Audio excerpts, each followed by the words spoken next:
ఇవాళ మన స్టూడియోలో ప్రముఖ ఆధ్యాత్మికవేత్త ఆస్ట్రోన్యూమరాలజిస్ట్ శ్రీమతి జయప్రద గారు ఉన్నారు. మేడంతో మాట్లాడదాం. మేడం నమస్తే. మేడం నమస్తే అమ్మా. శ్రీమాత్రే నమః. మేడం, ఫిబ్రవరి మాసంలో కన్యా రాశి వారి పరిస్థితి ఎలా ఉండబోతుంది? గ్రహస్థితి ఎలా ఉంది? ఎలాంటి రెమెడీస్ చేసుకుంటే బాగుంటుంది అంటారు? తప్పకుండా కన్యా రాశి వాళ్ళకి ఈ మాసం కాస్త సామాన్యమైన ఫలితాలే. ఎందుకు సామాన్య ఫలితాలు వీళ్ళకంటే అన్ని పనుల్లో అనుకూలంగా కనిపిస్తున్నప్పటికీ కూడా అవి అంత చేతికి అందవు. చాలామంది చేతికి అందలేదు అంటారు కదా, పంట చేతికి అందలేదు ఇంకా అని చెప్పేసి. అలాగా పనులు అయితే ఫాస్ట్గా అవుతాయి వీళ్ళకి. ఏ పనైనా కొంచెం గత మాసంతో పోల్చుకుంటే ఈ ఫిబ్రవరి మాసంలో కాస్త పనులు ఫాస్ట్గా అవ్వడం, అంటే ఉద్యోగ ప్రయత్నాలు చేసేవాళ్ళు కాస్త 10 చోట్ల అప్లికేషన్స్ పెట్టడము, ఎప్పుడు 2-3 చోట్ల పెట్టి వదిలేసిన వాళ్ళు 10-15 చోట్ల అప్లికేషన్స్ పెట్టడము. అలాగే ఉద్యోగ ప్రయత్నాలు చేసేవాళ్ళకి అలాగా, వ్యాపారం ప్రయత్నాలు చేసేవాళ్ళు వ్యాపారం విషయాల్లో కొన్ని స్థలాలు ఈ కాకుండా ఇంకా బాగా పెద్దగా స్థలాలు చూడడము, ఇంకా కొన్ని ఆఫీసెస్ మారుద్దాం అనుకోవడము, ఎక్స్పాండ్ చేద్దామని ఆలోచించడము, ఇవన్నీ కూడా మాటల్లో తర్వాత చేతల్లో స్పీడ్ వెళ్తుంది. కానీ కార్యక్రమం అక్కడ చేసేటప్పటికి కాస్త ఆగుతుంది. ఎందుకంటే ధనం అనేది కాస్త చేతికి అందదు. డబ్బు వస్తే కదా ఏ పని చేయగలం.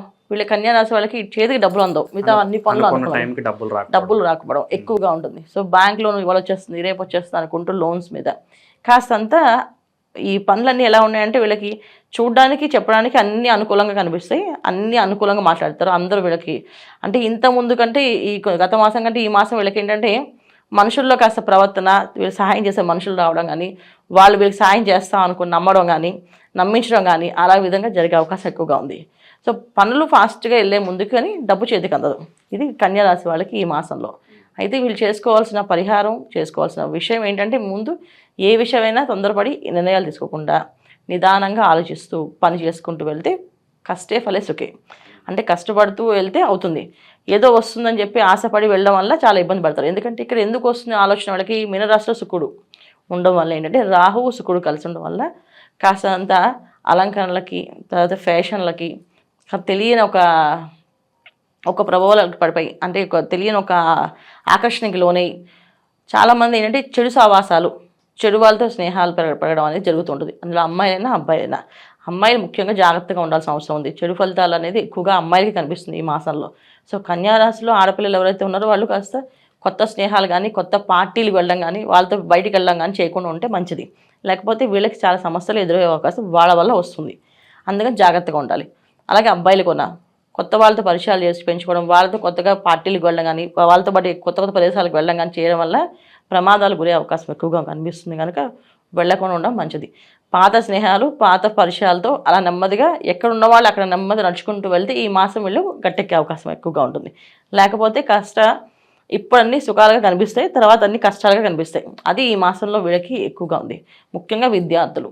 సో విద్యార్థులు చదువుతామని చెప్పి ఈ నైట్ టైం స్టడీస్ అని చెప్పేసి, ఈ కలిసి కంబైన్ స్టడీస్ అని చెప్పి ఏదో పేరు చెప్పి వాళ్ళు అంటే ప్రమాదాలకు పడే అవకాశం ఎక్కువగా కనిపిస్తుంది. ఎందుకు అంటే వాళ్ళు తెలియకుండానే ఒక ఆకర్షణ, ఇది ఏదో ఒక ఫోన్లో అవ్వచ్చు, ఇన్స్టాలో అవ్వచ్చు, దేంట్లోనే అవ్వచ్చు. విద్యార్థులు చాలామంది ఇబ్బంది పడే అవకాశం కన్యా రాశి వాళ్ళు. ముఖ్యంగా తల్లిదండ్రులు చాలా జాగ్రత్తగా పిల్లలు పట్టుకొని చదివిస్తే కనుక చదువు అవుతుంది. లేకపోతే అబ్బాయిలు అమ్మాయిలు అందరూ కూడా కష్టపడే అవకాశం ఎక్కువగా కనిపిస్తుంది. దానివల్ల తల్లిదండ్రులు బాధపడాల్సి వస్తుంది. తల్లిదండ్రులకు చాలా ఇబ్బందిగా ఉంది. సో ఈ విషయాల్లో జాగ్రత్తగా ఉండాలి. కొత్త వ్యాపారాలు ప్రారంభం చేసేవాళ్ళు ఈ మాసం ఆగి కాస్త ఆలోచించి చేయాలి. వాళ్ళ జన్మజాతకంలో ఏ నడుస్తుందో దశ, అంత దశలు చూసుకొని వ్యాపారం మొదలుపెట్టడం మంచిది. ఎందుకంటే వ్యాపారం కూడా అనుకూలంగా కనిపిస్తాయి, కానీ కాస్త మోసపోయే అవకాశము, మోసపోవడమో మోసగించడమో జరిగే అవకాశం ఎక్కువ కనిపిస్తుంది. అంటే వీళ్ళు మోసగించవచ్చు, లేకపోతే వీళ్ళే మోసం చేయొచ్చు. వాళ్ళు ఏం కాదు అందరూ తప్పు చేస్తే మేము తప్పు చేస్తే ఏమైంది అని చెప్పి ఈ మాసంలో వీళ్ళకి అలాంటి ఆలోచన వస్తుంది. అంటే అలాంటి ఆలోచన రావడం వల్ల ఏంటి, తర్వాత పడేది శిక్షే. సో అందుకని ఇలాంటి ఆలోచనలు పడకుండా ఉండడానికి వీళ్ళు ఖచ్చితంగా జాగ్రత్తగా ఉండడం అనేది ముఖ్యం. ముఖ్యంగా తోటి ఉద్యోగస్తులతో కానీ, వ్యాపారస్తులతో కానీ, ఎవరితో అయినా సరే వాళ్ళకి అనిపించినట్టుగా మాట్లాడకుండా నిదానంగా ఆలోచించి మాట్లాడాలి. ఇక్కడ దశమస్థానంలో కుజుడు, దానివల్ల ఏంటంటే మనసులో ఏది ఉంటే అది బయట మాట్లాడే అలవాటైపోతుంది. మామూలుగానే మాట్లాడతారు, దానికి ఇంకెక్కువగా మాట్లాడడం చేసేదాం అనేసి. సో ఈ మాసం అంతా ఏంటంటే జాగ్రత్తగా ఉండాల్సిన మాసం వీళ్ళకి. చాలా జాగ్రత్తగా ఉంటే కాస్త మార్పు అనేది జరుగుతుంది. లేకపోతే కాస్త ఇబ్బందులు నెక్స్ట్ వచ్చేదన్నీ కూడా కాస్త ఇబ్బందులు పడతారు. అందుకని జాగ్రత్తగా ఉండాలి. ఆకస్మిక ధన ప్రాప్తి కావచ్చు, అనుకోని ప్రయాణాలు చేయడం, ఇవేమైనా కనిపిస్తున్నాయి మేడం? ఆకస్మిక ధన ప్రాప్తి అనేది జరుగుతుంది ఖచ్చితంగా. ఎందుకంటే శుక్రుడు రాహు కలిసిన కనుక తెలియకుండానే ఒక డబ్బు రావడము, దానికి వస్తుందని చెప్పి 1,00,000 వస్తుంది అనుకోండి, 2 లక్షలు ఖర్చు పెడతారు వీళ్ళు. ఇలాంటి జరిగే అవకాశాలు ఎక్కువ ఉన్నాయి. అందుకే జాగ్రత్తగా ఉండమని చెప్పింది. తర్వాత ఉద్యోగ ప్రయత్నాలు చేసే వాళ్ళకి ఉద్యోగం అనేది వస్తుందని చెప్పి డబ్బు కట్టమని చెప్పేసాను. ఆ డబ్బు వీళ్ళు కట్టడం, ఆ ఉద్యోగం రాకపోవడం, ఇలాంటివి కూడా జరిగే అవకాశం ఉంది. మోసపోయే అవకాశం ఉంది. సో అలాంటి విషయాలు జాగ్రత్తగా ఉండాలి. ఈ ప్రతి విషయంలో అంటే విదేశాల్లో ఉన్న వాళ్ళకి చాలా అనుకూలంగా ఉంది. విదేశాల్లో ఉన్న వాళ్ళు, తర్వాత వివాహ ప్రయత్నాలు చేసేవాళ్ళు, వివాహాలు జరగట్లేదు అనుకున్న వాళ్ళకి చాలా అనుకూలంగా ఉంది. వివాహాలు అవుతాయి. విదేశీ ప్రయాణాల్లో ఉన్న వాళ్ళు, విదేశీ ప్రయాణం చేద్దాం అనుకున్న వాళ్ళకి కూడా చాలా అనుకూలంగా ఉంది. అక్కడ ఉన్న వాళ్ళకు ఉద్యోగాలు, తర్వాత అక్కడ ఉన్న వాళ్ళకు కూడా సంతాన ప్రాప్తి, ఇవన్నీ బాగున్నాయి. అయితే కన్యా రాశి వాళ్ళకి ఈ మాసం అంతా ఏంటంటే సంతాన ప్రాప్తి, ఉద్యోగ ప్రాప్తి ఉన్నాయి. కాకపోతే కాస్త ఆలోచించి చేయాల్సింది. రాజకీయ సినీ ప్రముఖులకు ఎలా ఉండబోతుంది మేడం? రాజకీయ నాయకులు కొంచెం జాగ్రత్తగా ఉండాల్సింది. ఎందుకంటే తెలియకుండానే ఏదో ఒకటి మాటలు జారడము, మాట వదలడము, టంగ్ స్లిప్ అయ్యి మీడియాలో పెద్ద న్యూస్లా వాళ్ళు మారడం అవుతుంది. అది రాజకీయ రంగంలో వాళ్ళైనా, మీడియా రంగంలో వాళ్ళైనా, ప్రముఖులుగా ఉన్న వాళ్ళు ఎవరైనా సరే కన్యా రాశిలో ప్రముఖులు ఉంటే మాత్రం వాళ్ళు చాలా జాగ్రత్తగా మాటలు తక్కువగా మాట్లాడడం మంచిది. ఏది ఒక మాట మాట్లాడినా అది సెన్సేషనల్గా అయిపోయి వాళ్ళు పెద్ద ఇబ్బంది పెట్టే అవకాశం ఉంది తప్ప వాళ్ళకి మంచి జరిగేది కాదు, చెడు జరిగేదే ఎక్కువగా అనిపిస్తుంది. ఇలాంటి అవకాశం ఈ మాసం ఎక్కువగా, ఎందుకంటే శుక్ర రాహులు కలిసి ఉండడం కానీ మీన రాశిలో చాలా జాగ్రత్తగా ఉండడం ముఖ్యం.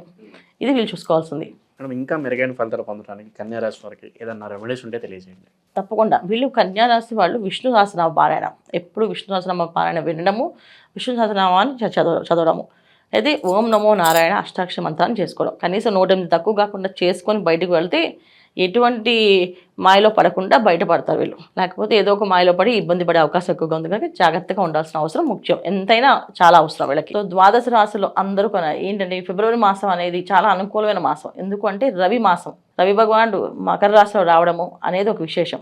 సో అక్కడి నుంచి మనం తర్వాత పుష్యమాసం అయిపోయిన తర్వాత వచ్చేది మాఘమాసం. ఈ మాఘమాసంలో ప్రతి ఒక్క కార్యక్రమము 10ంతల ఫలితం వస్తుంది. చిన్న పరిహారమైనా అది పెద్ద పరిహారం కింద, పెద్ద ఫలితం కింద వస్తుంది.